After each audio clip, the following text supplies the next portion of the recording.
A very good morning to all students. Once again, we are coming to introduce a new topic of class 12 accountancy.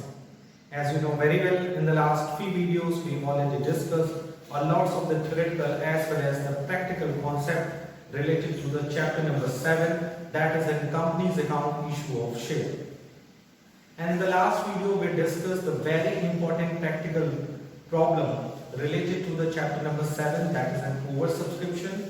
You know very well what is the meaning of oversubscription. Oversubscription is a situation where company received application for its share more than issued share. It means जब कोई company share issue करती है उसके comparison में public की तरफ से offer या एप्लीकेशन फॉर दिस शेयर ज्यादा रहता है तो उसको हम बोलते हैं over subscription. And in case of over subscription you know very well there are three options are provided by the Companies Act 2013. that is an company fully allotment कर सकती है, pro rata allotment कर सकती है या nil allotment कर सकती है.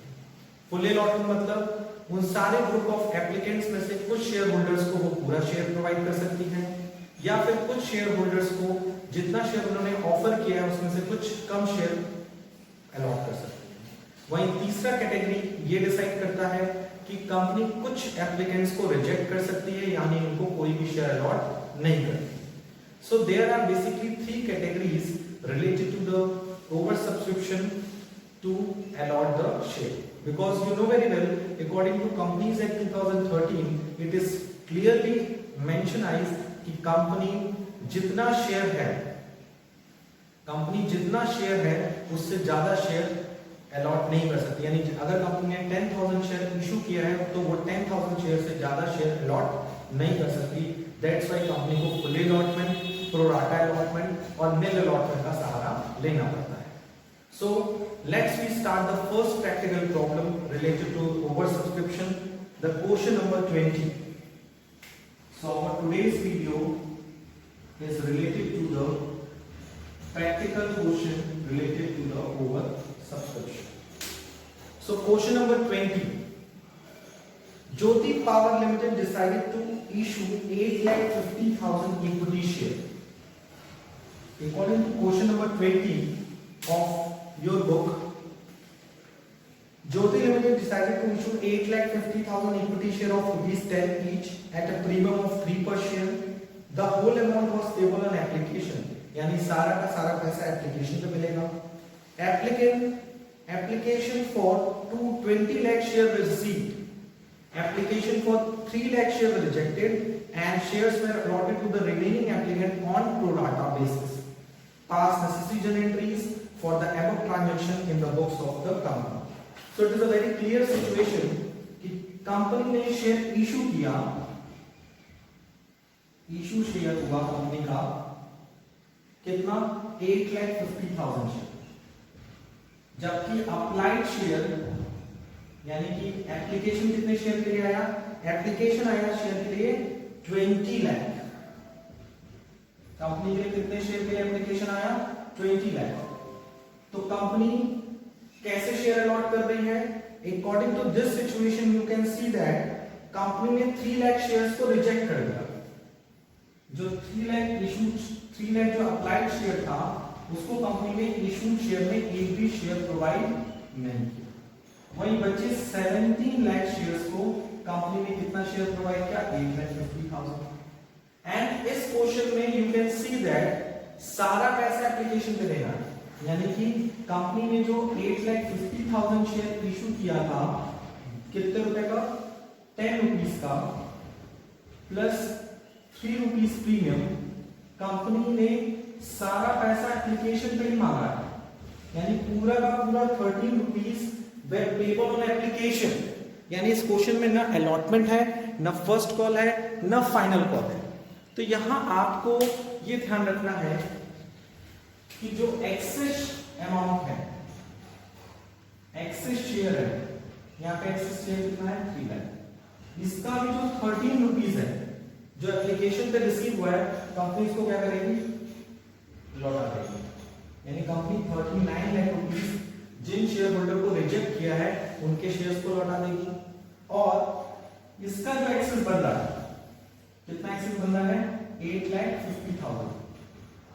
इनको चाहती तो वो क्या कर लेती, इसको चाहती तो वो अलॉटमेंट में एडजस्ट कर देती, लेकिन पूरा का पूरा जो 13 रुपीज है कंपनी किस पे मांगा है, एप्लीकेशन पे ही मांगा है। तो जब एप्लीकेशन पे ही मांगा है तो इसका मतलब है कि एक भी रुपए कंपनी के पास रिमेनिंग नहीं है, ना अलॉटमेंट मांगी कंपनी, ना फर्स्ट कॉल, ना फाइनल कॉल। इसका मतलब इस 13 रुपीज को भी ऑन 8,50,000 रुपीज को भी 8,50,000 शेयर पे जो पैसा है उसको भी कंपनी को क्या करना पड़ेगा, रिटर्न करना। Is that clear? So entry क्या बनेगी, you see it very carefully। पहली एंट्री बनेगी bank account debit to share application. Company ने को कितने के ऑफर आया, 20 लाख शेयर। 20 लाख पे कंपनी को कितना मिला, 30, क्योंकि एप्लीकेशन पे कितना मिलने वाला था, 30। तो 13 टू द 26,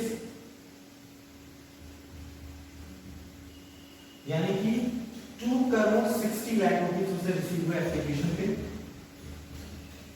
लेकिन you can see that company allotment first call कुछ भी नहीं मांग रही है। तो जब हम एप्लीकेशन से ट्रांसफर करेंगे शेयर कैपिटल में, आपको पता है एक्चुअल पैसा ट्रांसफर होगा और साथ ही साथ कुछ पैसा सिक्योरिटी प्रीमियम रिजर्व में ट्रांसफर होगा और जो एक्सेस अमाउंट है उसे हम रिटर्न करेंगे। और आपको ये भी पता है कि जब कोई कंपनी एक साथ सारा पैसा मांग लेती है, जिसे लोग बोलते हैं amount called of share in lump sum, मतलब एक साथ एक इंस्टॉलमेंट पैसा मांगती है, तो वहां एप्लीकेशन अकाउंट के साथ साथ अलॉटमेंट अकाउंट भी ओपन होता है। तो टोटल कंपनी को कितना मिला ऑन एप्लीकेशन, 2 करोड़ 60 लाख, जिसमें से कंपनी क्या करेगी, एक्चुअल शेयर कैपिटल एक्चुअल कितना बनेगा, 8,50,000 शेयर पे 10 रुपीज, यानी 8 करोड़ 50 लाख वो क्या करेगी, शेयर कैपिटल में ट्रांसफर करेगी। 8,50,000 पे 3 रुपीज जो है वो क्या करेगी, रिटर्न कर देगी।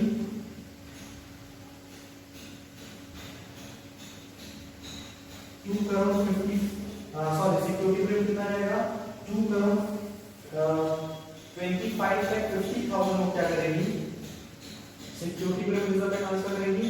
और जो एक्सेस पैसा बच रहा है, एक्सेस पैसा कितना बच रहा है, 1 करोड़ 49,50,000, 1 करोड़ 49,50,000 वो क्या करेगी, रिटर्न कर देगी बाय बैंक। जो प्रोराटा है उसका भी पैसा रिटर्न कर देगी और जो सिक्योरिटी और जो नील अलॉटमेंट है उसका पैसा रिटर्न करेगी। बेसिकली प्रोराटा अलॉटमेंट का पैसा रिटर्न नहीं होता, प्रोराटा अलॉटमेंट का पैसा रिटर्न नहीं होता है, लेकिन यहां पे इसलिए रिटर्न किया गया है, ये बात दिमाग में रख लीजिए, क्योंकि कंपनी ने सारा पैसा एप्लीकेशन मांग लिया। यहां पे कोई allotment first call final call का कॉन्सेप्ट नहीं है। अगर होता तो जो ये सेकेंड कैटेगरी है जिसमें प्रोराटा हुआ है, इसका जो एक्सेस पैसा आता उसको कंपनी किस पे एडजस्ट करती, अलॉटमेंट पे एडजस्ट करती। सो प्लीज नोट डाउन।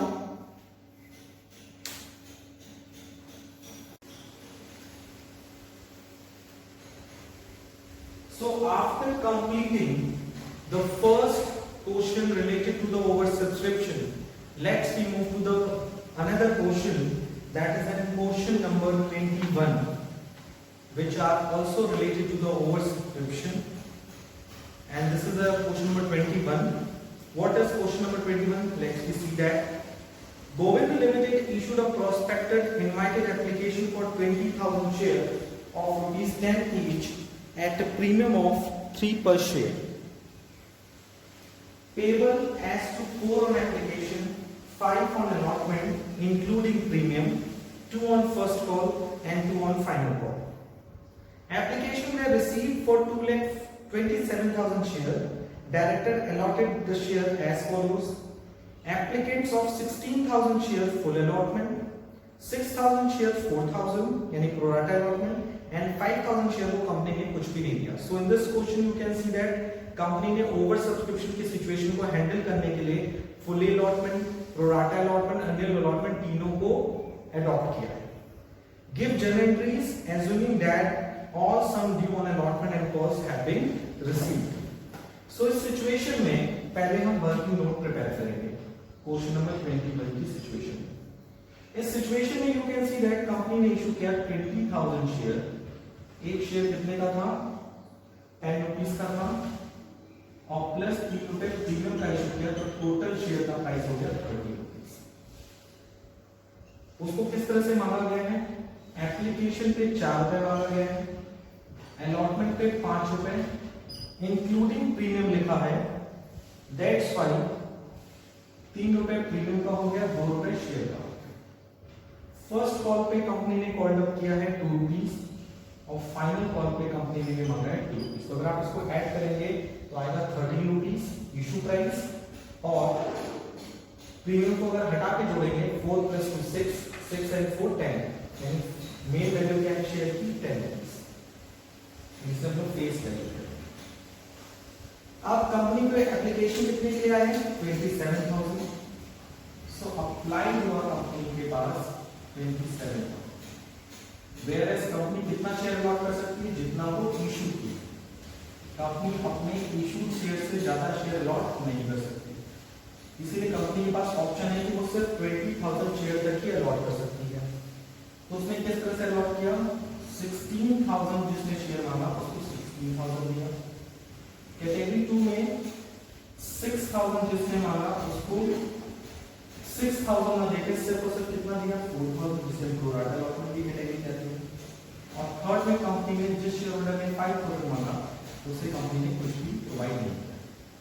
सो 16,000 को 16,000 दिया, वहां कोई भी वर्किंग करने की जरूरत नहीं है।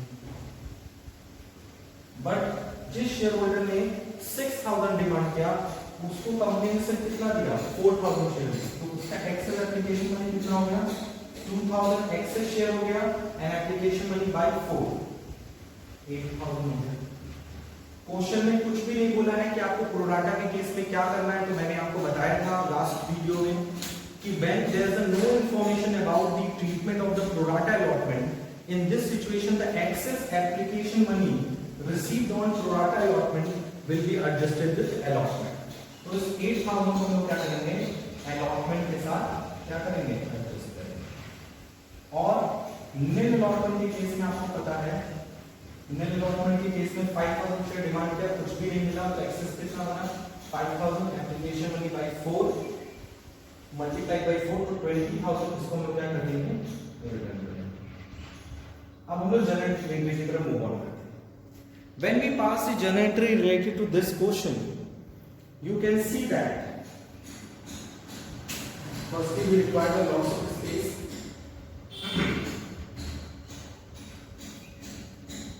so in this situation firstly we pass the entries related to the application received। सबसे पहले एंट्री एप्लीकेशन रिसीव होने की, तो क्या होगी? Bank account debit to share application. Application कितने के लिए मिला? 20,000 के 27,000? Sir 27,000 application. एप्लीकेशन मनी कितने से? 4। So amount will be 1,08,000। Now number second, application को हम लोग ट्रांसफर करेंगे शेयर कैपिटल में, और आपको पता है कुछ पैसा अलॉटमेंट पे भी एडजस्ट है और कुछ पैसा रिटर्न भी किया गया। अगर एप्लीकेशन पे टोटल मिला है हमें 1,08,000, तो कंपनी ने क्या किया है? एक्चुअल एप्लीकेशन मनी कितनी बनेगी? 20,000 into 4। मैंने बताया था शेयर कैपिटल के सामने एक्चुअल मनी से 8 लाख। अलॉटमेंट पे कितना एडजस्ट होता है? जो प्रोराटा का होता है, यानी सिचुएशन 2 जो होती है वो अलॉटमेंट पे एडजस्ट होगा। 2,000 to 4 यानी 8,000। और बैंक में कितना जाएगा? जिसको हम कोई शेयर अलॉट नहीं किए उसका 20,000 शेयर हम लोग क्या करेंगे? रिटर्न करेंगे। So entry number 2 is very easy. जितना एक्चुअल एप्लीकेशन मनी है it will be transfer to the share allotment account, और जितना निल अलॉटमेंट से रिलेटेड है, सॉरी जो एक्चुअल एप्लीकेशन मनी है उसको हम ट्रांसफर करेंगे शेयर कैपिटल में। जो प्रोराटा अलॉटमेंट के से रिलेटेड अमाउंट है जैसे 6000 शेयर अप्लाइड हुआ, अलॉट हुआ 4000, तो एक्सेस अलॉटमेंट पे कितना हुआ 8000 मनी एडजस्ट हो जाएगा। और बैंक के टाइम यानी रिटर्न हम कितना करेंगे 5000। बैंक के टाइम हम कौन सी अमाउंट लिखते हैं, जिस पैसे को हम क्या कर देते हैं रिटर्न कर देते हैं। तो रिटर्न कितना करना है हमें 5000 शेयर पे जितना पैसा है पूरा का पूरा हमें क्या करना है रिटर्न करना है। आफ्टर दैट हम अलॉटमेंट ड्यू करेंगे। बेनिफिट नंबर 3, जब हम अलॉटमेंट ड्यू करेंगे तो एक बात ध्यान रखना है कि अलॉटमेंट पे क्या है प्रीमियम भी है, तो उसकी एंट्री होगी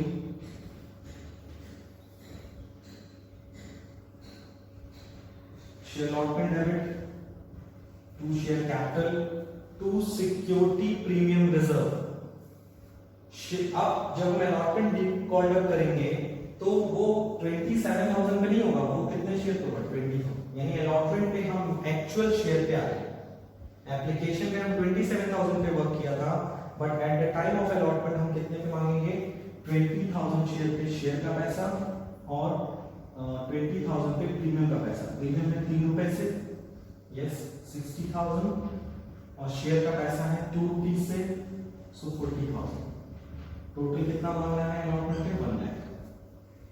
ठीक है, उसके बाद हम अलॉटमेंट रिसीव करेंगे, उसकी एंट्री होगी bank account debit to share allotment. अब यहां पर आपको ये चीज समझनी है कि जब हम अलॉटमेंट रिसीव करेंगे eight the time of the receiving the allotment, the very important part is when we receive the allotment, आपने टोटल अलॉटमेंट मनी कितना क्वार्टर किया 1 लाख, लेकिन पहले से आपको कितना अलॉटमेंट पे एडजस्ट हो चुका है 8000। लिसन केयरफुली, अलॉटमेंट पे ड्यू हुआ 1 लाख, बट ऑलरेडी आपने पहले कितना एडजस्ट कर दिया अलॉटमेंट पे 8000, तो वो 8000 आपको नहीं मिलेगा, क्योंकि वी एज्यूम दैट कि जो प्रोडाटा के केस में जिसने 6000 शेयर अप्लाई किया था उसको मैंने दिया था 4000 ही, तो उसका जो एक्सेस पैसा बच रहा था, एक्सेस पैसा जो था उस पैसे को हमने क्या किया है, उस पैसे को हमने अलॉटमेंट पे एडजस्ट किया है, यानी उसको अलॉटमेंट पे 8000 नहीं देना होगा। यानी टोटल अगर कंपनी ने 1 लाख रुपए मांगा है अलॉटमेंट पे, तो कंपनी को इस सिचुएशन में सिर्फ और सिर्फ 92,000 ही मिलेंगे, क्योंकि 1 लाख में 8000 ऑलरेडी मिल चुका है। उसके बाद if you are talking about the number 53, so number 53 first और फाइनल कॉल में अब कहीं कुछ भी आपको करने की जरूरत नहीं है related to the over subscription. So share first call debit to share capital 20,000 share पे 2 रुपीज, दैट इज एन 40,000। फिर जब रिसीव करेंगे तो एंट्री होगी bank account debit to share first call 40,000। अगर फर्स्ट कॉल पे पैसा एडजस्ट होता तो at the time of the receiving first call के टोटल कॉल्ड अप अमाउंट में से वो एडजस्ट अमाउंट डिडक्ट होता। उसी तरह से जब हम फाइनल कॉल डिमांड करेंगे share final call account debit to share capital, that is 20,000 into 2 40,000 और number 8 entry will be a bank account debit to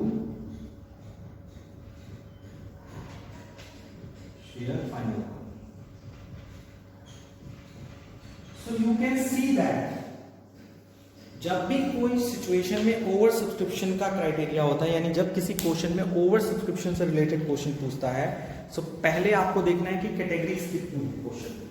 जैसे इससे पहले हमने जो क्वेश्चन कराया था उसमें सिर्फ प्रोडाटा था और नील अलॉटमेंट और सारा पैसा एप्लीकेशन पे ही मांग लिया, इसके अलॉटमेंट पे कोई पैसा एडजस्ट नहीं हुआ और नील वाला पैसा तो रिटर्न होता ही होता है। लेकिन यहाँ पर क्वेश्चन में हमने एप्लीकेशन मांगा है, अलॉटमेंट मांगा है, फर्स्ट कॉल मांगा है, फाइनल कॉल मांगा है। इसके एप्लीकेशन पे जो भी एक्सेस मनी हमें मिलेगी उस पैसे को we have two option, either we adjust with allotment और return it by bank. So pro rata के केस में 2000 में 4 के यानी 8000 एक्सेस मिला था। सो प्रोडाटा केस में क्वेश्चन में कुछ नहीं बोलता है तो हम लोग क्या करते हैं अलॉटमेंट पे एडजस्ट करते हैं, एंड देन अलॉटमेंट के केस में हम लोग क्या करते हैं रिटर्न करते हैं। सो पहले हमने टोटल एप्लीकेशन मनी रिसीव किया ऑन अप्लाइड शेयर 27,000 into 4, फिर उसको एडजस्ट किया। कैसे एडजस्ट किया, एक्चुअल एप्लीकेशन मनी को ट्रांसफर किया शेयर कैपिटल में 20,000 टू 4, और एक्सेस की सिचुएशन में दो, एक प्रोराटा और एक निल। तो निल अलॉटमेंट के पैसे को हमने रिटर्न कर दिया टू बैंक करके, और प्रोराटा के केस में जो एक्सेस पैसा था उसको हम लोगों ने अलॉटमेंट पे एडजस्ट कर दिया। फिर हम लोगों ने अलॉटमेंट ड्यू किया। When we due the allotment तो उसमें प्रीमियम था, तो प्रीमियम को साथ में लेकर हमने एंट्री पास की, share allotment to share capital to security premium. फिर जब हमने अलॉटमेंट रिसीव किया, so it is very important कि हमने एप्लीकेशन के टाइम ही 8,000 रुपीज अलॉटमेंट पे एडजस्ट कर दिया है, यानी हमने एज्यूम कर लिया है कि हमें पहले से ही 8,000 रुपए मिल गया है due to the pro rata allotment. इसीलिए 92,000 ही हमें रिसीव होंगे ऑन अलॉटमेंट। फर्स्ट कॉल और फाइनल कॉल को एज इट इज ड्यू करना है और रिसीव करना है ऑन 20,000 शेयर ऑफ ₹2, क्योंकि फर्स्ट कॉल भी 2 से है, फाइनल कॉल भी 2 से है। Got it? So it is very important question for related to the oversubscription, because it is a mixture of the yes, pro rata allotment, full allotment and nil allotment. In this question is also asking to prepare the cash book। इस question में cash book भी बनाने को बोला है, तो you know very well cash book हम कैसे बनाते हैं। कैश बुक बनाने के लिए सबसे पहले we prepare the format of cash book, और जितनी भी बैंक से रिलेटेड एंट्रीज होती है उनको एलिमिनेट कर देते हैं। यानी जब हम कैश बुक बनाएंगे इस क्वेश्चन में बैंक कॉलम, तो उस सिचुएशन में आपको ये ध्यान रखना है,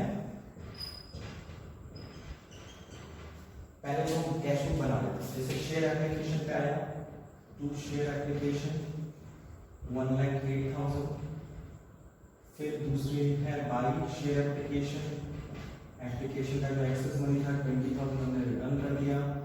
फिर अलॉटमेंट में हमें रिसीव हुआ 92,000, फर्स्ट कॉल पे रिसीव हुआ 40,000, और फाइनल कॉल पे रिसीव हुआ हमें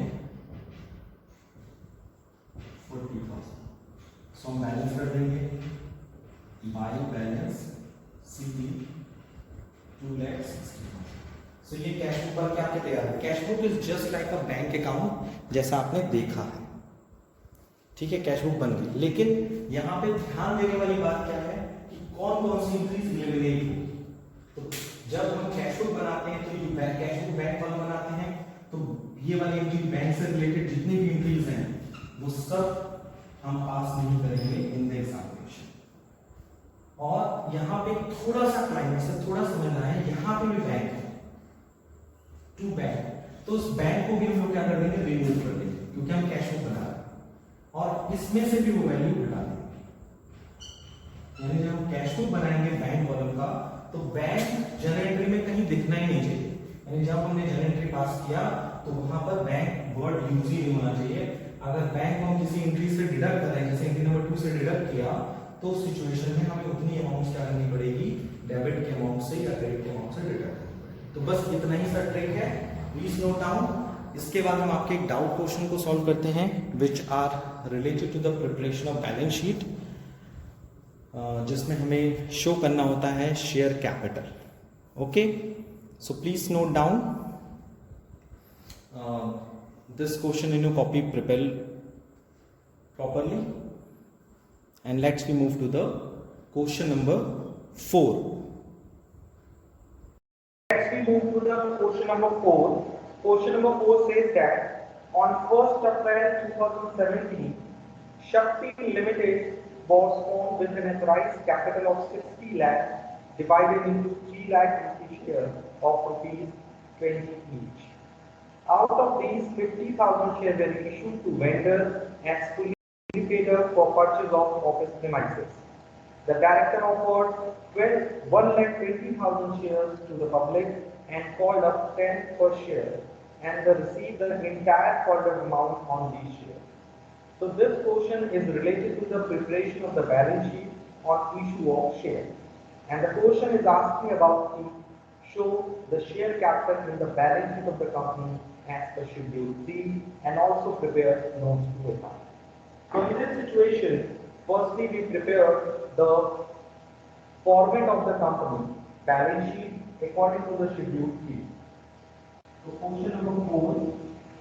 First of all, we prepare the balance sheet, format of balance sheet of Shakti Limited. Shakti Limited as या फिर as on, जो भी यहाँ पे डेट गिवन नहीं है तो डेट को हम छोड़ देंगे. Format you know very well, company का फॉर्मेट होता है particular note number and amount. First of all, we note down the liability side, which is also known as the equity and liability.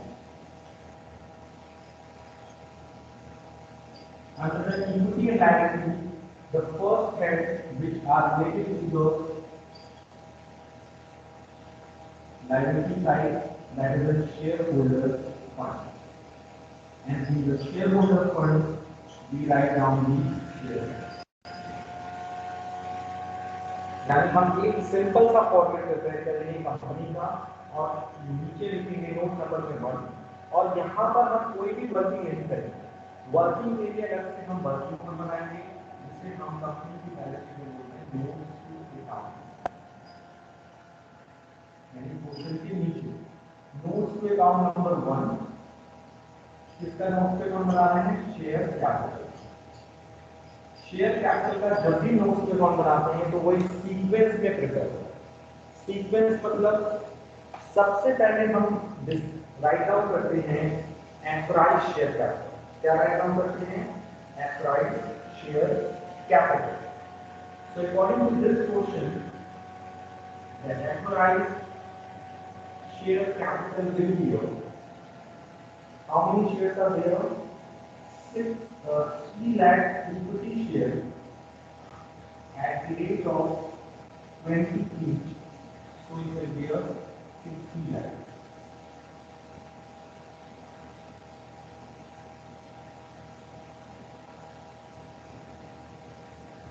एप्राइज share capital public को issue नहीं होती है तो इसको हम लोग लायबिलिटी में शो नहीं करा. उसी तरह से हम इक्विटी इशूड शेयर की बात करेंगे तो टोटल कितने शेयर इशू हुए?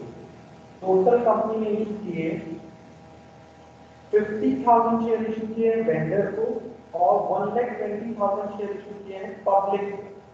यानी टोटल कितने शेयर इशू हुए हैं? टोटल शेयर इशू हुए हैं 50,000 share issue to vendor as fully paid up for the purchase of office premises and 1,20,000 share to the public. यानी टोटल कितने शेयर इशू हुए? 50,000 plus 120 equals to 1,70,000 equity share at the rate of 20, जिसमें से ये value हो जाएगी 34 लाख. अब issue के बाद हम जब सब्सक्राइब शेयर कैपिटल की बात करते हैं तो you know very well company ने जो वेंडर को इशू किया था शेयर वो था as a fully paid up, as a fully paid up for purchase of office premises. यानी कि जो 50,000 शेयर हमने इशू किया था 50,000 शेयर हमने इशू किया था वो फुल्ली पेड अप शेयर था. फुल्ली पेड अप शेयर का मतलब क्या होता है? फुल्ली पेड अप शेयर का मतलब होता है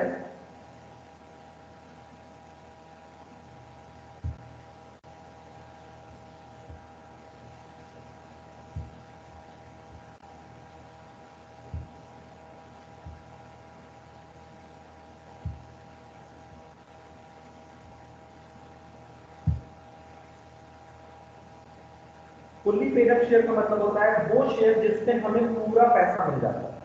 वेयर एज जो 1,20,000 शेयर इशू किया गया पब्लिक को उसमें लिखा है एंड कॉल्ड अप 10 पर share and they receive the entire called up amount on this share. यानी कि इस 1,70,000 में 50,000 शेयर जो थे वो किस कैटेगरी में आएंगे? Subscribe and fully paid up. कितने share? 50,000 share at the rate of 20 each. ये हो गया आपका 10 लाख और ये 50,000 50,000 शेयर इनटू 20 तो कितना हो गया 1 लाख 10 लाख और साथ ही साथ इस क्वेश्चन में कह रहा है 1,20,000 जो शेयर है वो इशू किए गए हैं और उसके कितने कॉन्ट्रैक्ट किए गए हैं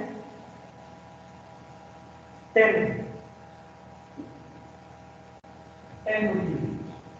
उसको किस कैटेगरी में रखेंगे इसको किस कैटेगरी में रखेंगे लिखेंगे subscribe and not fully paid ऊपर लिख लीजिएगा जैसे यहाँ लिखिए subscribe and fully paid 50,000 share 20 each उसी तरह से फिर लिखेंगे subscribe and not fully paid 1,20,000 share 10 rupees का कितना हो गया ये 112 है टोटल कितना आ गया 22 lakh and this 22 lakh will be shown in the front of share capital यानी कंपनी ने 10 लाख शेयर इशू किया किसको वेंडर को जो पूरा पेड अप हो गया वहीं 1,20,000 जो शेयर पब्लिक को इशू किए थे उसमें कंपनी को सिर्फ कितना मिला है 10 रुपए इसीलिए इसको किस कैटेगरी में रखेंगे subscribe and not fully paid up की कैटेगरी में रखा जाएगा So please note down